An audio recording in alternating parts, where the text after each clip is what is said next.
Hi everyone, welcome to my channel, or welcome back if you're returning. My name is Kayla, and I'll be your tarot reader today. Um, Thank you for all the kind words from the people that have commented on my first couple videos. Thank you to everybody that's watched them. This is a fun, exciting new journey that I'm going on. Still fine-tuning and working out all the kinks and getting over this whole awkwardness of recording myself. Still kind of getting used to that, but it's all good. We're on this journey together, and yeah. So right off the bat, I'm getting an energy of really kind of indecision, bit of stalemate, kind of stuck energy, kind of like we're at a crossroads right now.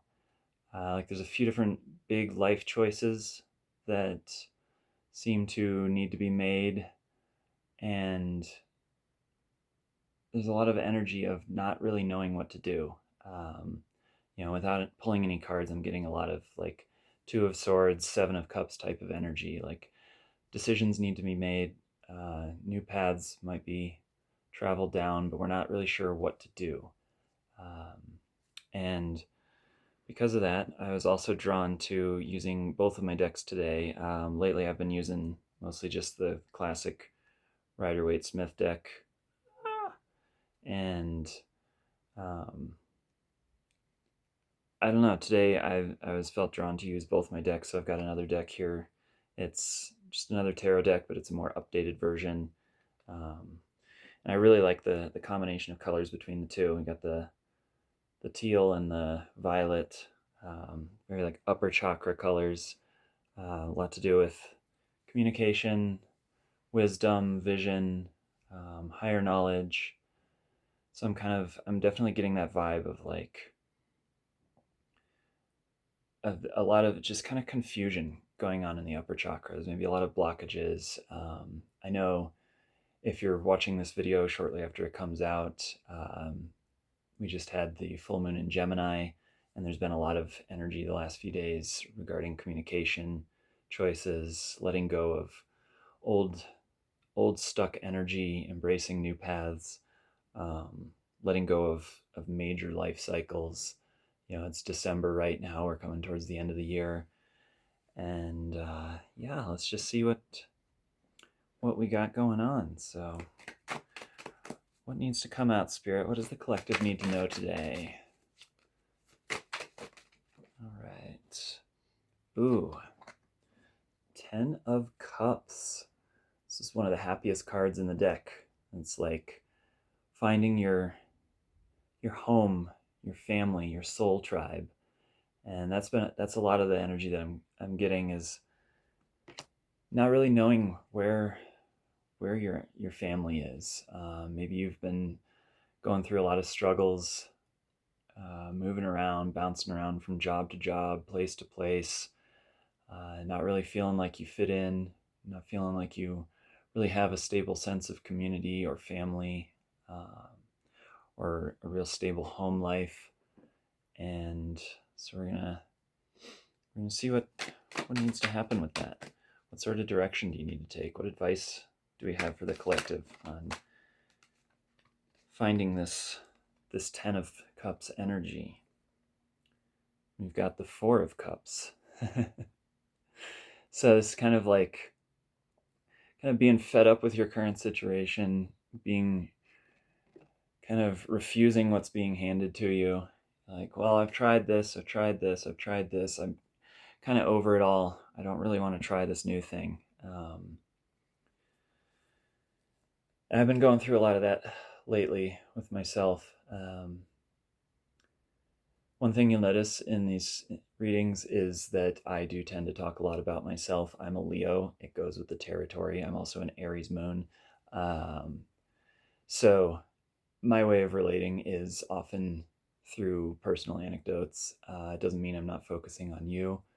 It just means that, we all have things in common with one another. And I think for me, a big thing that I've been kind of refusing, or having this kind of negative outlook and kind of mopey attitude towards, like, this guy sitting under this tree here, he's just kind of like, I don't want to.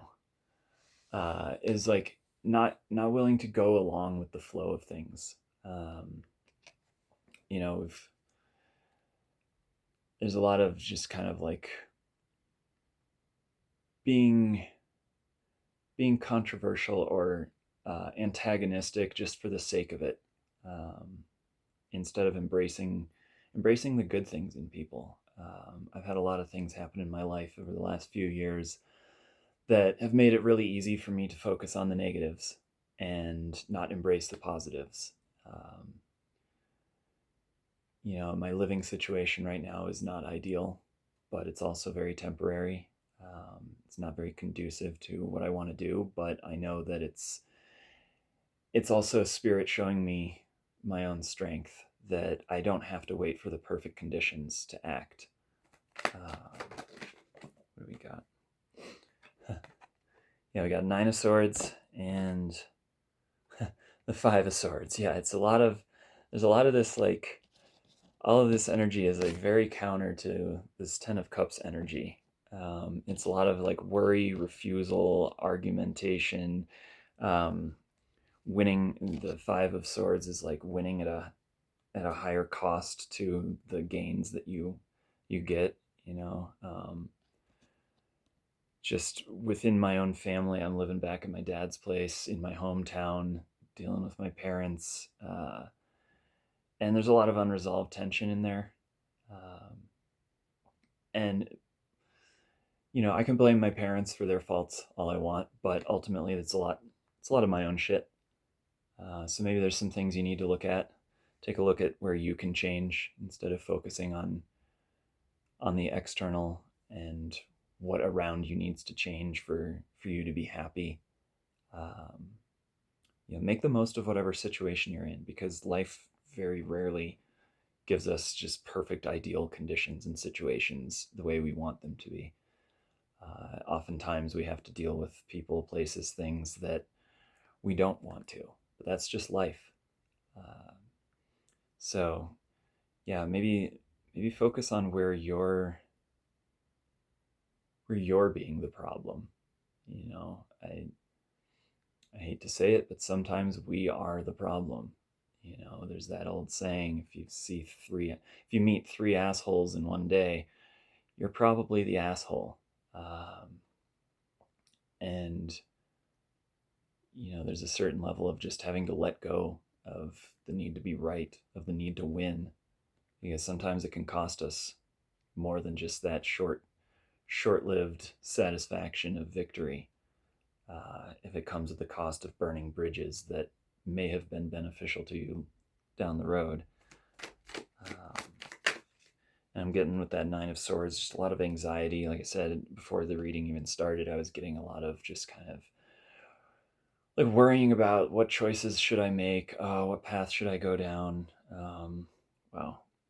Yeah, 7 of Swords. So this just kind of goes right along with that 5 of Swords energy. It's like trying to win at all costs, trying to, be sneaky, doing those things that ultimately, if we sit down and meditate or think about it or just are really honest with ourselves and our feelings, we might be doing some things that we know aren't the best for us.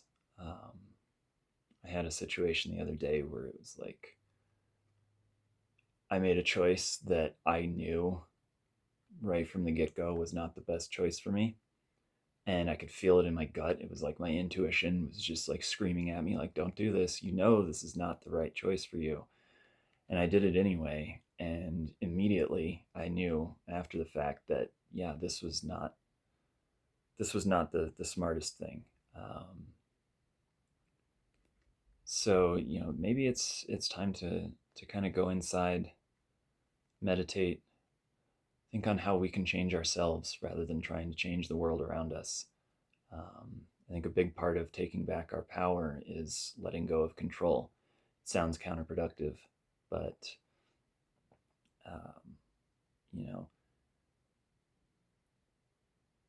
if we're trying to control all the situations and the people around us, that really ultimately says that those things, those people, those situations still control you.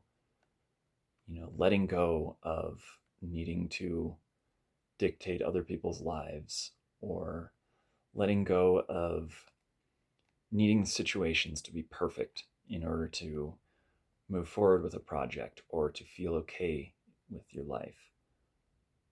That ultimately is true power. Having control and power and mastery over ourselves while letting go of all the other things we can't change. The serenity prayer from 12-step programs. Grant me the serenity to accept the things I cannot change, the courage to change the things I can, and the wisdom to know the difference. And I actually like a little addition to that, the courage to change the things I can and should. Because just because I can change something doesn't mean I should. Some things are better left alone, even if have full power to change it. What else we got? Four of Swords. A lot of sword energy today. So maybe it's time to put something to rest. Let go. Let go of that need to control, or that need to decide an outcome, or for an outcome to happen a certain way. I've got the two different decks here, and I think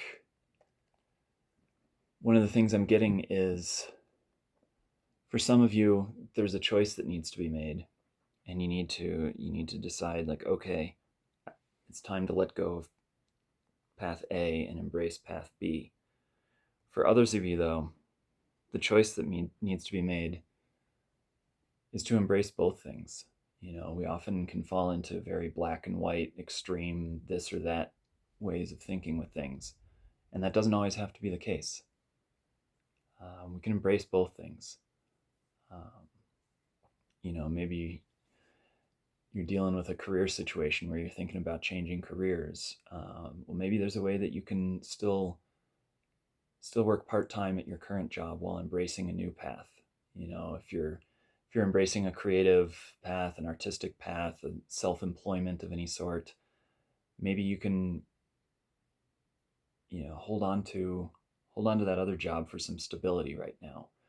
Or if you're looking at different spiritual paths, this is something I'm going through right now. Spiritual paths, recovery programs, anything like that, where it doesn't always have to be one. You can choose multiple paths. It's, for me, the more open you stay to all possibilities, the easier life is going to be. As soon as you shut down one path entirely, it limits your options. Now, this may not mean that you have to still actively engage with an old religion, an old philosophy, an old job, but keep the door open. Don't burn all your bridges. I've been through that myself. It's not good, because then it limits your options later down the road. So I think, just to close this out, just take some time to meditate and really ask yourself, what do you want? What is ultimately going to lead to this 10 of Cups? And I believe in you. And with that, I will see you all next time. Mwah.